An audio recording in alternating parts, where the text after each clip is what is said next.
Hello, everybody. Welcome to this week's edition of the Point Forward Podcast, Milwaukee Bucks Chatter from the Milwaukee Journal Sentinel. My name is JR Radcliffe. I am with the Journal Sentinel. I am joined by my colleague, Jim Owczarski. He covers the Milwaukee Bucks for the aforementioned Journal Sentinel, which I've said 3 times now, as is customary on these introductions. Jim, the Bucks, since we last chatted, mixed bag, pretty mixed bag. They did beat Indiana on a very exciting buzzer beater. An emotional win. Giannis Antetokounmpo hitting the shot, very difficult shot. Miles Turner coming back, hearing it from the crowd, but the Bucks deliver, get the win. Sandwiched in between a couple real rough ones, though. A loss in the second game of a back-to-back on November 4th against Toronto. I don't even know if we want to spend too much time there. That was just a good old-fashioned whooping. Probably not a whole lot to digest. But then a very tough loss against the Sacramento Kings at home on Saturday against a lesser opponent, although a team with some pretty well-known players on it, I would say. And I think the reason I want to start actually with the Kings game is because of some of the stuff that happened at the end, and as it sort of relates into a broader conversation, and that is about how Giannis gets officiated. Now, we've talked about this before, where he just doesn't seem to get the whistles that most superstars do. He plays sort of unlike any other player, so I think that's part of it. He's difficult to officiate because of how quickly he moves, and the the size and speed and strength is pretty uncommon for any normal mortal human being.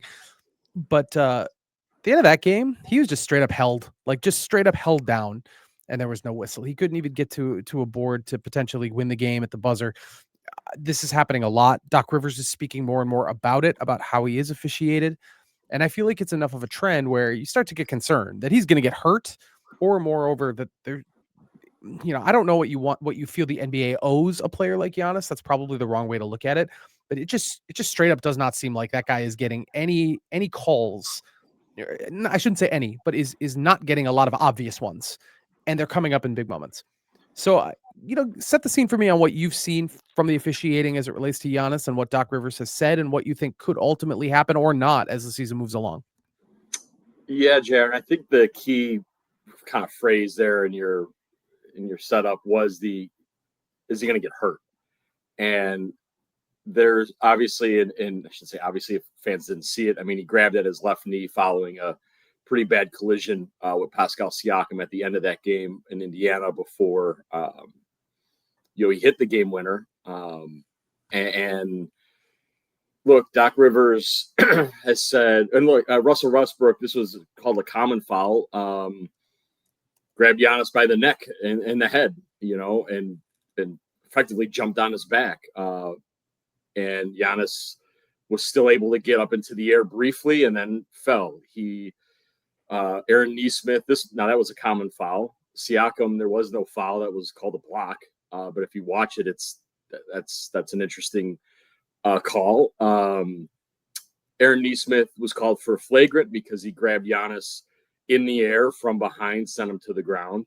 Game 1, JR, Bub Carrington was called for a flagrant, hacked Giannis around the arms as he was in the air, spun him around, and he landed on his wrist. And for a moment there, Giannis is grabbing that wrist and that hand. And so he's already, in just 7 games he's played, been hurt. Not injured, but he has been hurt, being pulled out of the air. And in Cleveland, JR, a loss there was effectively they look like intentional fouls, not plays on the basketball, where players at this point have decided, they don't want him to get an and one. And so they go for his arms, wrists, upper arms, shoulders. And it's a grab, and it's an attempt to keep him from going up. He is so strong that a lot of times he is already going up, and he then falls in very bad situations. We saw this last year. Isaiah Stewart for the Detroit Pistons, in probably a more egregious setting, just grabbed his jersey as he went up in the air and pulled him down. Now that, of course, was called for a flagrant, but Doc is losing patience. He ranted after the Cleveland game, worried about Giannis's shoulders. He's going up and these guys are pulling down. Russ grabbed him by the head and neck. We've seen that many times before, JR. And it's what's interesting, like they're not basketball plays. They're not trying to block the shot. I mean, look, we can argue whether or not swatting at the ball itself would be an effective mechanic when he's sort of doing his thing, but that I could see as a basket play on the ball. And this is interesting because I'm a beat writer. And there's this weird line, JR, of like, does this sound homerish or whatever? But I also like watch basketball. I know what the rules are. And, and it just so happens that the guy that I cover is not being, like, the things that are happening to him are not being enforced by the rules. The officials told me, I was the pool reporter against Sacramento, JR, and I asked about the Westbrook play. And they said what Russell Westbrook did not wind up and hit Giannis. And that wind up phrase is pretty standard. It's pretty important in the flagrant rulings. And what that means is just like think of the baseball pitch. They want to see sort of some action of an arm moving in a way that's maybe hostile. Well, I mean, the league opponents have figured out that there is no windup considered when they just grab the guy, in like a bear hug type scenario, be it around the head, neck, shoulders, elbows, whatever. And so, yeah, Doc's getting, I'll be honest, JR, like, I don't know. Doc's been doing this a long time. I've only seen him catch one fine. And that was in Charlotte last year when the officials immediately admitted they blew a call that lost the Bucks a game.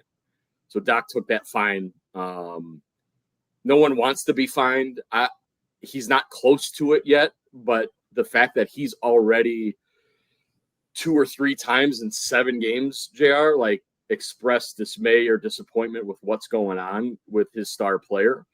I don't know how much longer he can go without really making a point, right? And because Giannis isn't going to do it. Giannis, I found a Ben Steele story, JR, back in 2019, how Giannis had decided he is not going to be the one that complains publicly. His teammates, Cole Anthony is like, I don't understand this. Obviously Doc's now his teammates are also, they don't want to lose money either. That's sort of on the coach or maybe even John Horst, I guess. JR. So I know it's a long sort of answer to your setup, but there's a lot there. And yeah, you finally said, what does the league owe him? Let's be real here, JR. Like, period of opportunity, 7 different champions, 12 out of 14 new teams in the finals. That is all great for basketball. This is still a superstar league. And if DeMar DeRozan and Shai Gilgeous-Alexander get to the free throw line off of mid-range jump shots, I don't know how Giannis Antetokounmpo is not shooting 18 free throws a game right now, JR. Like, Toronto, this was insane. He was called for an offensive foul, and literally the response on the challenge was he grabbed the shorts of the defending player when just before his arms, like, he went up and his arms were taken from him by Sacramento. Like that you couldn't juxtapose that any better. Then he was called for an offensive foul for grabbing the shorts of someone. And then on the other end, he's sent to the ground because his arms were violently sort of ripped down. No play on the ball, JR. So, like, yeah, I think the league does owe him something. They've done this for years. They continue to do it with their other stars, even non-stars. Well, like, why does Austin Reeves shoot 20 free throws, right? Like, it's something where it is strange. And I did a story in 23, JR, where former NBA officials who reffed him at one point before they retired said it is difficult. He is very fast and very strong and plays through stuff that sometimes they cannot see in real time. And all of that, I think, is fair in the human element. But there are, like, these plays specifically, JR, where he is going up in the air. Like, that's, you are looking at season and perhaps career-ending injuries. And that's where I think it has to start with what what does wind up mean? What is happening here where this man is being taken to the ground? And we talked about it. John Morant at 23, JR. Giannis was undercut. John Morant was undercut, and they both were hurt in playoff games under questionable defensive calls. And the league was like, which is just a weird thing to me. Yeah, I'll be honest with you. I watch it and I think it's a matter of time. He's going to get hurt. He's going to suffer an injury that will cost him at least some time. You just hope it's not a lot of time. And this is the same league that gives. I'm going to cross over into homerism at some point, so I might as well just lean into it, right? James Harden takes all these shots where he like flails his little arms and gets 2 free throws or 3 free throws out of it all the time. Now, that maybe isn't like a recent thing. That's been a long-standing thing with him. And you mentioned Shea. I mean, there are a lot of players who make their living just like kind of twisting their body just a little bit to make it look like they got hit harder than they did. Giannis doesn't do that. Giannis doesn't lean into this stuff. And that's partially, I think, why nobody calls it, because he doesn't beg. He doesn't. I mean, he complains like everyone complains, but he doesn't beg. And some of those other guys, they really work it. It is part of their strategy. It is how they get points. Now, do I want to see Giannis shooting 30, 20 free throws a game? He shoots 62%. It's not efficient for the Bucks to do that. So like, that's the other part of it too. It's like, yes, you want him to go to the line. Yes, you want teams to have to think twice before committing those fouls, but also it doesn't really help the Bucks to have a guy going to the line. But that is the weird thing where like, I do think refs and like the league doesn't want 30-point blowouts. So sometimes, like you mentioned that Kings game, like the Bucks are on the verge of making that a third quarter, this is over thing. And, and the Kings went to the line a bunch. And I think the Bucks had a tough whistle that game. But to your point, and Doc Rivers said this in Indiana, hey, if you just call this for like a week and he goes to the line 20 times, 22 times, 24 times, guess what's going to stop happening? Mm-hmm. He's not going to be put in danger. And then you won't have to continue to do that. And there have been games where he goes to the line 20 times. That has happened in his life. He is currently tied for third in the league, JR, in free throw attempts behind Zion and Austin Reeves, of course. But Paolo Banchero is probably the next biggest guy. Zion there obviously too, but it's all guards and kind of, high volume shooters. I mean, Şengün is down at 11th, kind of another bigger guy. But if you look at the top 15, JR, there's really not, I don't want to say not rim attackers, because clearly these guys all score, but they don't do it in the same way. And you're right. Like it's interesting because Doc's got to protect his guy. For me, it's just weird because like, I know the game. Like if Giannis was not getting fouled and complaining, I mean, whatever, I wouldn't really care. It doesn't matter to me. But you're also right. Like it's not really going to hurt the other team if Giannis goes to the line 24 times. There's a couple of games you might catch a heater, right? Mm-hmm. Make like 18 of them. Yeah, like game 6 of the NBA Finals, perhaps. He has his months where he makes 70% of his free throws, but by and large, I think if the NBA feels that that's some sort of weird way to help the Bucks score points, I mean, that's the math of that is pretty wrong as well. Yeah, there's really just no downside for teams to foul him, because maybe it doesn't get called, and even if it does, he's probably only going to make 1 of 2. So this is just going to keep happening until the league actually steps up and does something. Yeah, and that's where that is the line, like, because he's going up into the air, and that's where, look, he knows how to fall. It's a skill by all means. I mean, the Carrington thing was so violent that his hands just, you don't want to hit your face off the floor, right? But he knows how to fall, and I know Bucks fans where you're thinking Andrew Bogut, and and so Giannis falls in ways, to try to protect the joints that could really, really be damaged. But there's only so much you can do, right? And so that is and I don't mean to put this on Doc in that way, but I think that's kind of where it has to go at some point.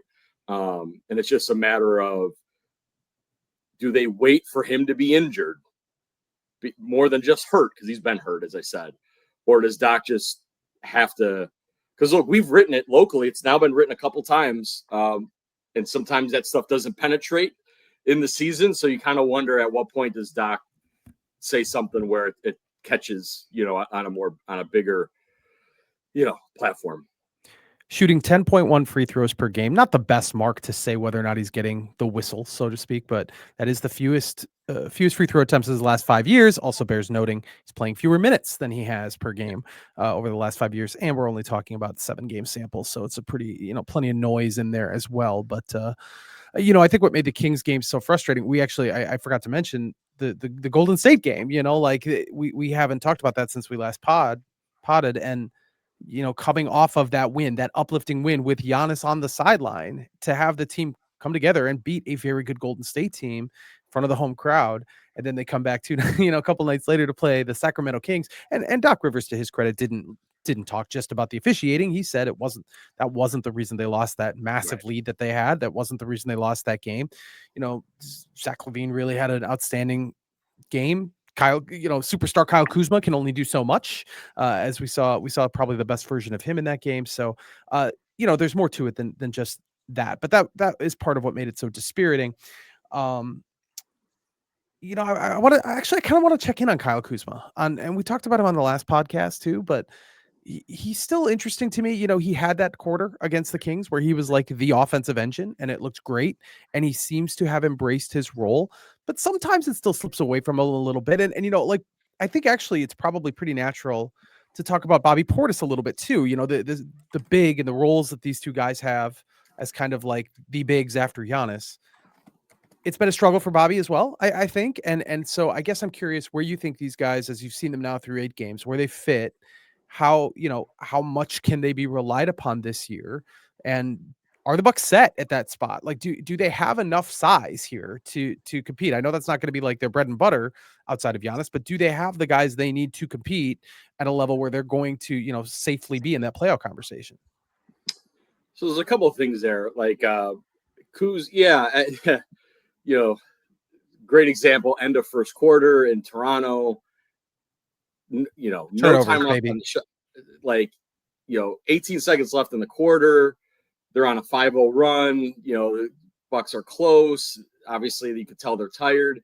And Kuz, for whatever reason, pulls up for 3 with like 16 seconds left in the game. And you can hear Doc just yelling across, like, what are you doing? And of course, the Raptors come down. They score. They end the quarter 8-0 run, and then it's effectively a wrap. So there's still like some Kuz in there.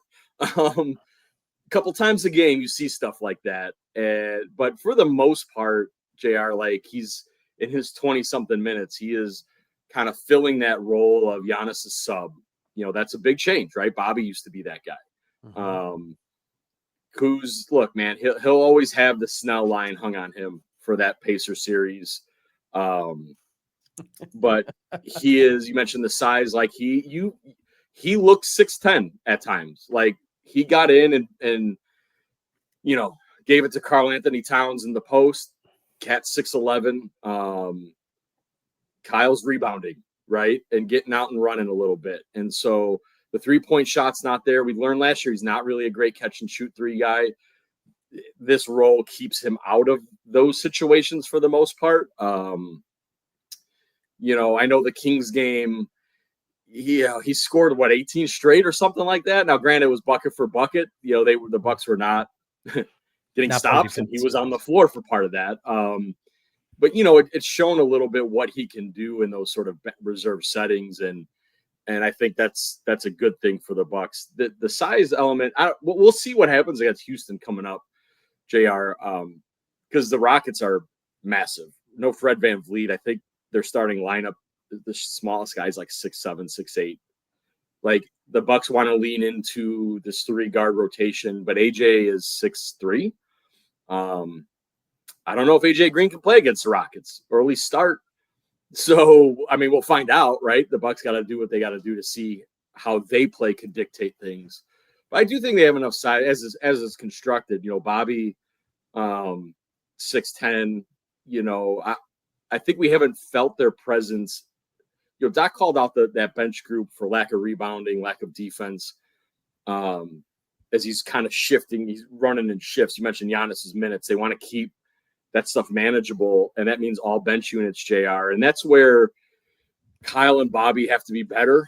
at 6'10", they have to clean up defensive rebounds, the occasional offensive one, right? They got to kind of play a little bigger. Even though that's not what they do, I think in spurts, it has to be better. We're not going to get into trade deadline stuff in November, but we have to see I like trades. Yeah, look, they're not like last year's team, JR, where with Brooke and Chris is 6'8". Like, Chris was always underrated for how big he is. So like leaning into the size was important because they were kind of slower.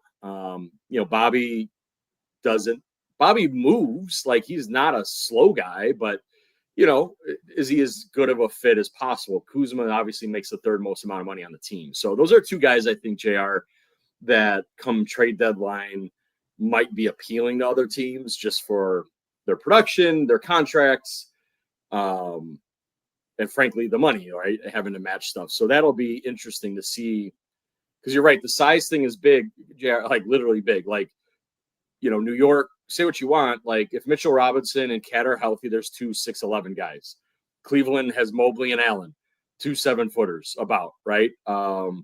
Orlando has Paolo Banchero, who may not be 7 feet tall, but he plays pretty damn big, right? And Franz is 6'7", 6'8". So those are just 3 teams right there where even if Giannis is playing 38 minutes, like that, he just can't. Him and Miles can't handle all of that. So, but Kuz I think Kuz is bought in, JR, to what he's doing. I think they're having success with it, but they just kind of got to live with those, couple of times a game. It's going to be like, oh, what was that? It's just as long as it doesn't turn into a full game of the eye roll, you can kind of live with certain possessions. Let's talk about that Indiana game. What a fun time for the Bucks. There was a lot. You'd written a lot at jsonline.com about Miles Turner's return to Indiana and the sort of, I don't know if I'd say he left on bad terms, but it was definitely interesting with the way that ownership sort of, the way that ownership and Miles Turner don't see eye to eye with how that came together. And, he obviously spoke very glowingly about the fans and the fan base. And he said some things about Tyrese Halliburton that I thought were not that bad, but that got blown out up a little bit as well. Tyrese Halliburton, of course, injured and not playing, and Indiana, for the most part, pretty injured. A team the Bucks should have beaten. And they had it pretty much in the bag in the fourth quarter for most of the fourth quarter.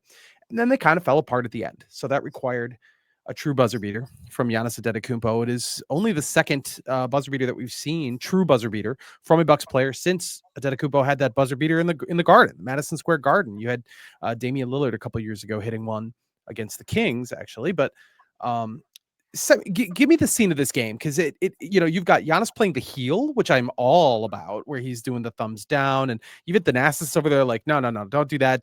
But Giannis was feeling it. He was feeding the beast a little bit in terms of that rivalry and the animosity between those two teams. So give me a sense of what that game meant, what that win meant, and kind of what it was like to be there. Yeah, it was just it was funny, JR. Like, this is Pacers and Bucks media. We're all just like, can this just be a regular basketball game? Of course not. Jeez. And that was the hope. There was hope in the media room, JR. We had hope. And it was dashed upon the tribute video. Now, Pacers media had been pretty clear with us coming in that Indiana fans were going to boo the hell out of Turner, which was a little surprising for us on the outside. Like, we know that Miles says stuff and has said stuff over the years. Like, he pitched his own trade to the Lakers at one point on a podcast, and and the organization has also tried to trade him. So a lot of back and forth, but we just thought, wow, coming off a finals appearance, coming off a conference finals appearance, all-time blocks leader, we just sort of expected polite applause at the video, and then the gentleman's boo once you start the game. Hey, you're ours, forever. Thank you. Boo you. You're on the other team. And Pacers meeting are like, that ain't gonna happen. And so we start with the crazy boos. And then it turns into like Pacers game ops show stat comparisons between Isaiah Jackson and Miles Turner to troll him there with the guy who replaced them. The PA announcer calls Ryan Hollins all game long, which so weird. Was perhaps a mistake, but in this rivalry, JR, like Bucks noticed it. Cole Anthony didn't appreciate it. He's like, bro, there's only 450 of us, man. Like, you can't mispronounce our name like all game long. And so like there's that kind of thing. And then you get on the court, which is flagrant fouls on Giannis and physical play. Tony Bradley and Taurean Prince going head to head and face to face, and Gary Trent gets a tech, and like all of the Bucks Pacers stuff. And you're right, like on paper, the Bucks should have won by 20, but it's just whatever that team is, whoever's playing for them. You add in the Miles emotion, you got Giannis booing, kind of doing. He didn't do the big balls dance, that Tyrese did, but he did his version of something after hitting that shot. And yeah, it was just add another chapter to it, man. Like, and this is not even including a mouse running through the Bucks locker room post game. There's showers flooding where there's like inches of water like through the locker room. Was that on purpose? I don't know, but why not? Why not? Right? Like, it's just like, that's where it's at now with this stuff, man. And, we'll see. December 23rd, they don't play again. It's at Gamebridge. Going back to what we talked about, JR, with Giannis, I feel like the league needs to be on edge for that one and, like, really call that tight in the beginning, or that could get nasty. Because clearly, even if the Pacers are 2-20, this is just how it's going to be. And you mentioned the Toronto game. Look, man, I think if the Bucks would have played Brooklyn to the wire and then went to Toronto, I think they beat the Raptors. I don't think it was as draining. Like, that game in Indiana was so mentally and physically exhausting that really the Bucks didn't have a chance. And it's a schedule loss. I mean, their only chance would have been is if they just hit a bunch of threes and kind of stayed in it, toward the end, and then that juice kind of checks in. But that game, like, they were 1-1 against the Pacers in that game. Like, that was a big win for them. You rarely hear guys, JR, in the NBA talk about winning a regular season game or like wanting to win a regular season game. And they were like all in on this. And that's rare. It's good for Miles Turner. I think it's good for team camaraderie and chemistry, but definitely led to a loss the next night. And man, add it to the list, bro. We fans just want to know, run through it. I cataloged at jsonline.com. I put on my JR Radcliffe hat and like went back and cataloged everything that's happened since 2023. It's insane. It's ridiculous. Just add another one. Buck shot less than 30% from 3-point range against Toronto. That was just not meant to be, like you said. Throw out the record books for Indiana, sure, but now that's 3 games in a row where they played teams that were, in theory, beneath them. I don't know if actually beneath them. I don't know if we know that yet about the NBA or about the Bucks for that matter, but after they started out to the good start, they have the Ryan Rollins game and beat Golden State. We haven't even talked about that, although I'm pretty happy that we talked a lot about Ryan Rollins on the last podcast leading into that game. We win. Great point forward podcast. This is where you want to be. So 3 games in a row that I think you could look at and say, not great. Now we've also discussed that they will go as the 3-pointer goes. They're going to be inconsistent games. They're going to be games where they blow teams out because they're hitting all their shots. And there's going to be games where things are just, a little bit not falling, and you get what you maybe have gotten here recently. But what is your level of concern having seen these last 3 games? I mean, you could talk about individuals, talk about Gary Trent Jr. or guys who maybe are just struggling a little bit to get going. Do you feel like this is emblematic of kind of where this team is heading? Was that hot start not the actual Bucks, and was it more like this, like, middle ground, you're gonna have to fight for everything you get Bucks? No, I think this is who they are. Where you want to get better is defensively. Look, they had their cold shooting night against the Raptors, JR. That was their worst shooting game of the year, 29%. So bad that it dropped them from second in the league in three-point shooting to seventh. Obviously, that's how small the sample size is. But, you know, they came in shooting 40%, and through their first 7 games only came under that twice. And one of those was like 39.5, right? So they are a three-point shooting team. The Toronto game was the first of, wow, they made none of them. And so it's going to be hard to win.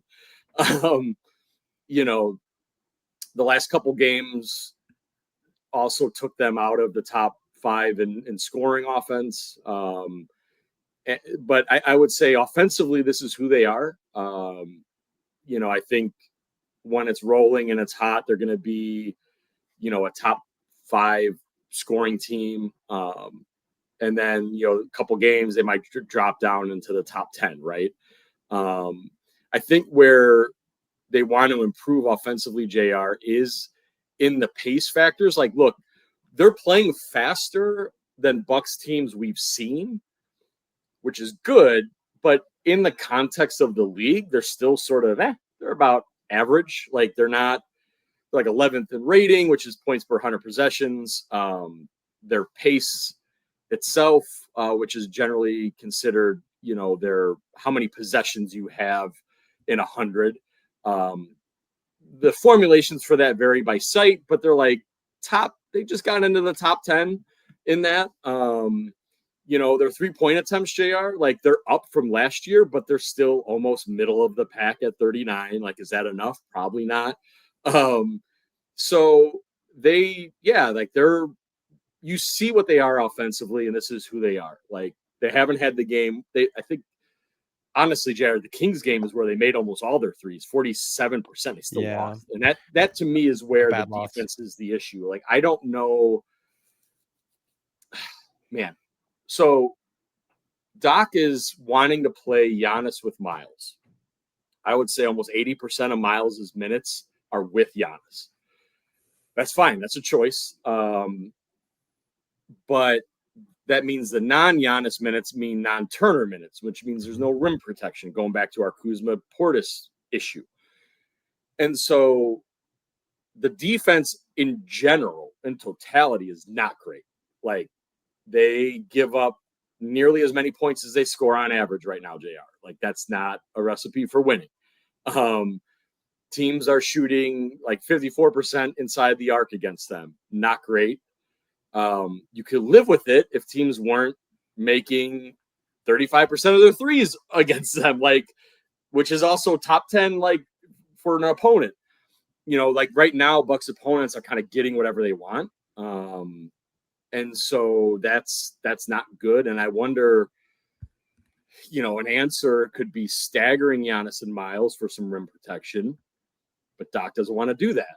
It's kind of Denver-ish, JR, where like the Nuggets for years, how often, like, that's one of Joker's like analytic wins, is always his plus minus, right? Like, oh, the Nuggets are like plus 900 when Joker's on the court, and they're minus 880 when he's off.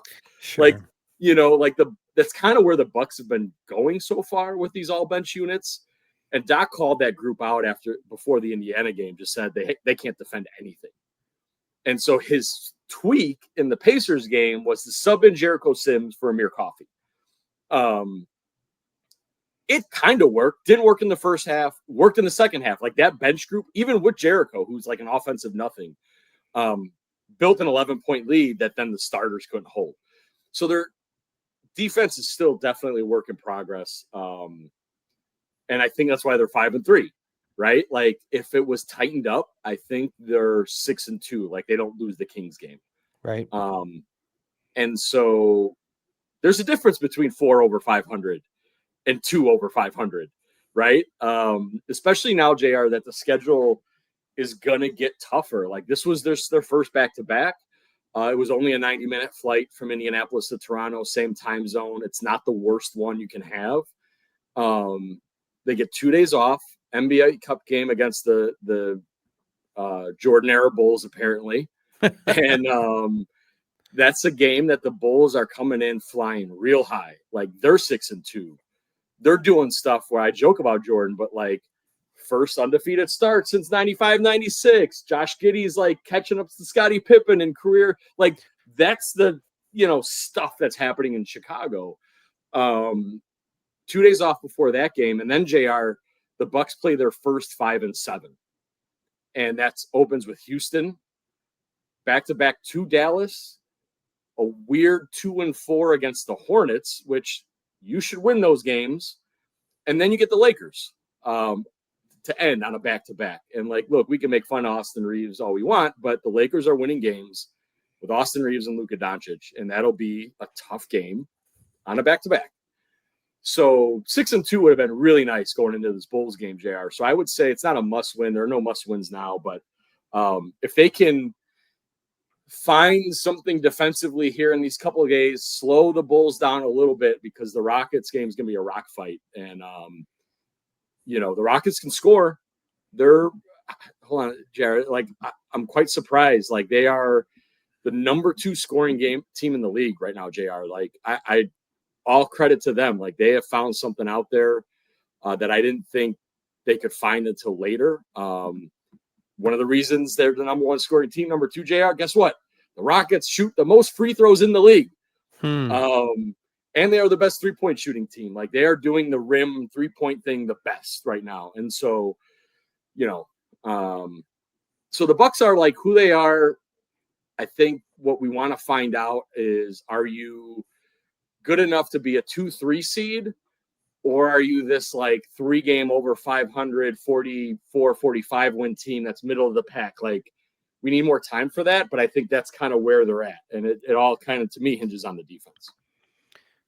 Man, Tari Eason shooting 58% from 3-point range. Josh Okogie at 500. There's some names on here that's not sustainable, right? Right. There are some names on here that I'm fairly confident the average basketball fan has never heard before on this Rockets roster. But they've probably heard of Jabari Smith, but he seems to be coming into his own a little bit.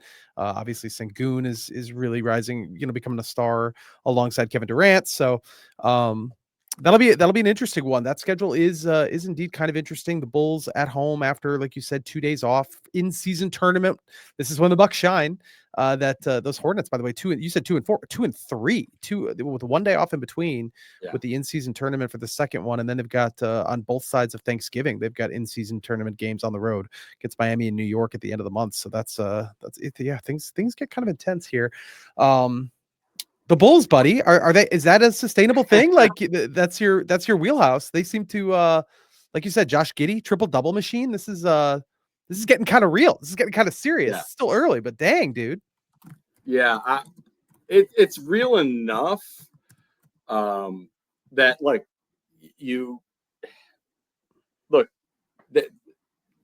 I can't say, look, if the Bucks were 6-2. I can't say like, oh, that's kind of bogus. Like the Bulls are playing that right way, the right way for them, and they're winning, and this sets them up for, potential playoff spot right now, JR. Like, they're let's just call it 5 games in front of the Pacers, right? Like they're, when you start 6-1, you're already 3 games ahead of Atlanta for the play-in, right? Like that. It doesn't sound like a lot, but we know from the Bucks experience last year, when you start 2-8, you have to play 65% basketball just to be like the 5 seed.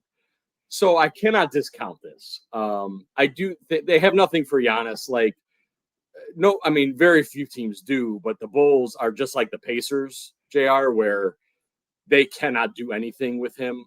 And unlike previous versions, Miles Turner can handle Nikola Vucevic. Vuce is having a great year, borderline all-star season, but Giannis doesn't have to chase him around the 3-point line, right? Like that's kind of like Cat right now, JR. Like Giannis doesn't have to defend Cat. So they match up a little better in one of the areas that you would say, oh, the Bulls maybe have this advantage. Josh Giddey, look, man, to put the ball in his hands, he still can't defend. In a close game, Billy Donovan's probably still going to bench him at the end of the game.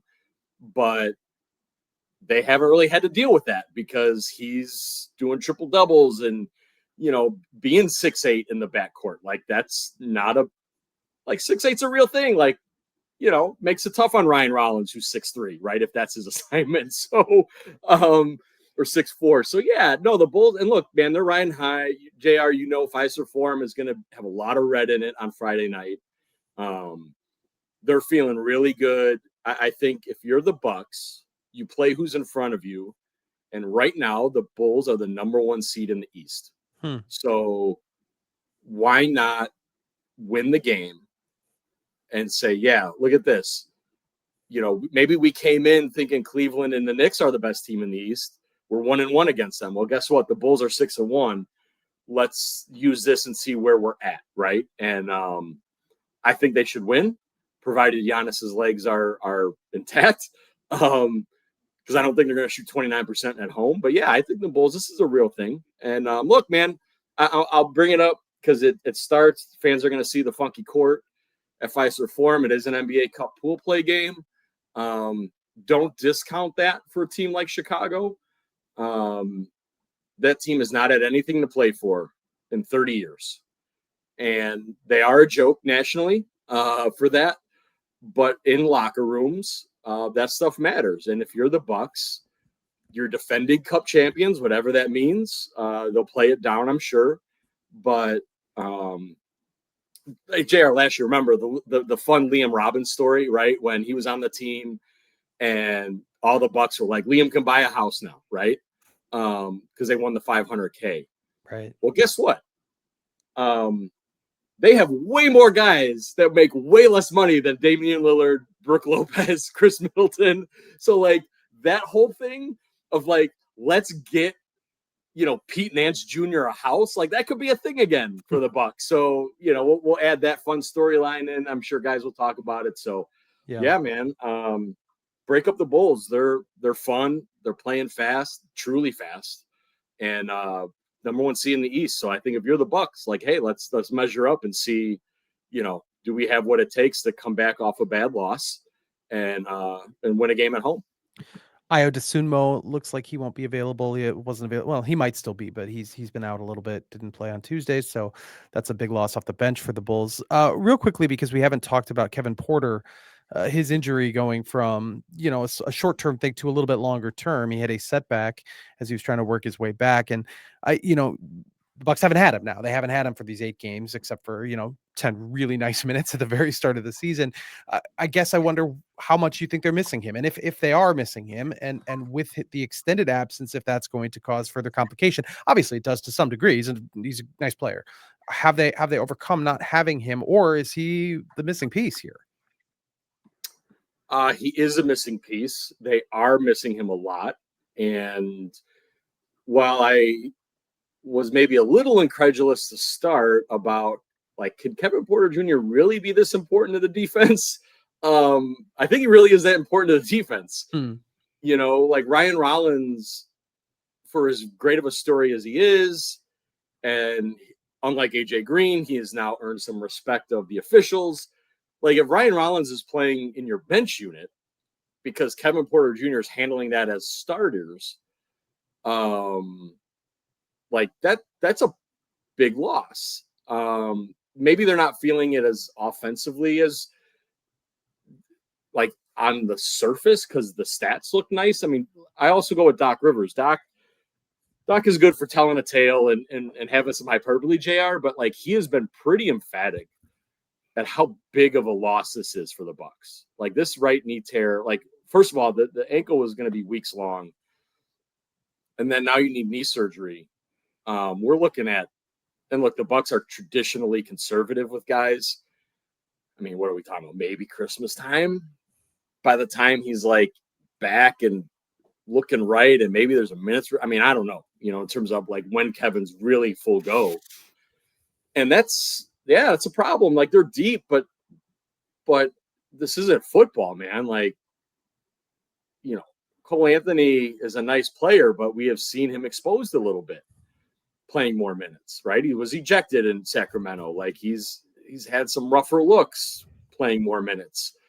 So yeah, Kevin matters in a lot of ways. And I think everyone kind of forgot when Ryan kind of rose to the moment that Kevin Porter Jr. had 10 points and 2 assists in 9 minutes. Like that was insane. And then he stepped on Bobby's foot. So yeah, they're missing him a lot, JR. And I think his return and how good he looks or doesn't look may inform what they're missing come trade deadline. Because again, here's a 6'6" guy with a 6'8", 6'9" wingspan in your backcourt. Ryan's role changes a little bit. Can you play a different set of 3 guards? Like, what does Ryan, Gary, and Kevin look like defending with Giannis and Miles at the end of a game? Like, we haven't seen that. I think that's a big deal for Doc, right? And so, thanks for checking in on that. We'll get to talk to Kevin. The league requires guys out for a long term to speak at least once in that process. That's coming up here probably in the next week, JR. So, we'll kind of find out where he's at. But it is a big loss for the Bucks for sure. He is Jim Owczarski. You can read everything he has at jsonline.com. He's been covering the Milwaukee Bucks for several years at this point. Jim, before I send you away, any other quick hitters that we didn't get to? Just locally, kind of a weird.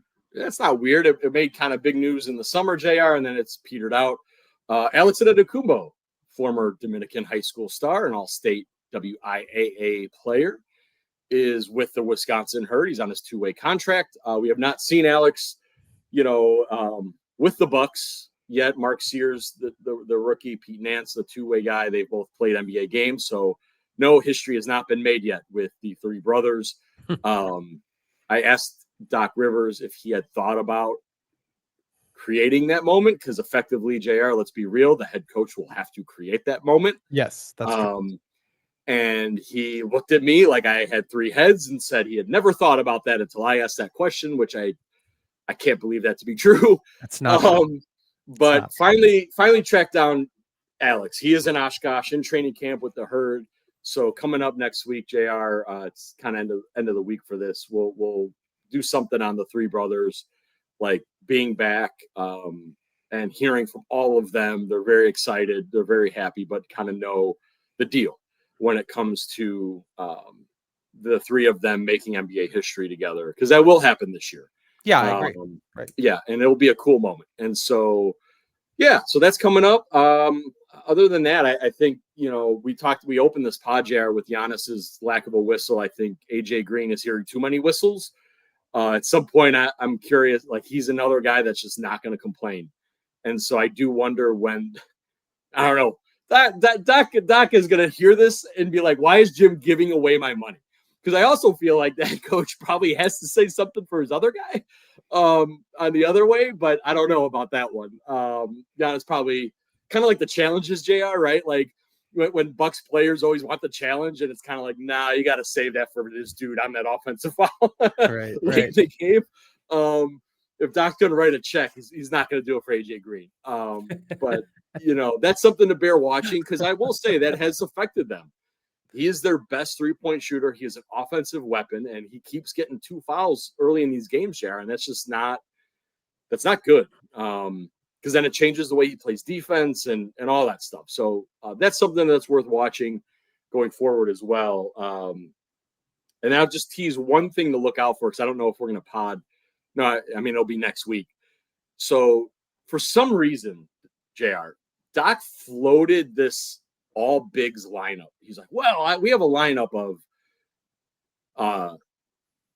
I guess it would have been Kevin, but let's just call it, Giannis, 7 feet, Kyle Kuzma at the 2, 6'10", Bobby at the 3, 6'10", Miles at the 5, 6'11", and then I think, if Kevin would be playing, be 6'7". So I'm guessing Ryan or Gary. Like, this is just giant lineup. And he like floated it out there. Like, we have this, we haven't played it. And one of the guys in the locker room, I like floated this by them. I was like, is this Doc just like yanking our chain? And he kind of laughed and he said, that's our Monstars lineup. And I'd be really fascinated to see if they roll that out against the Rockets.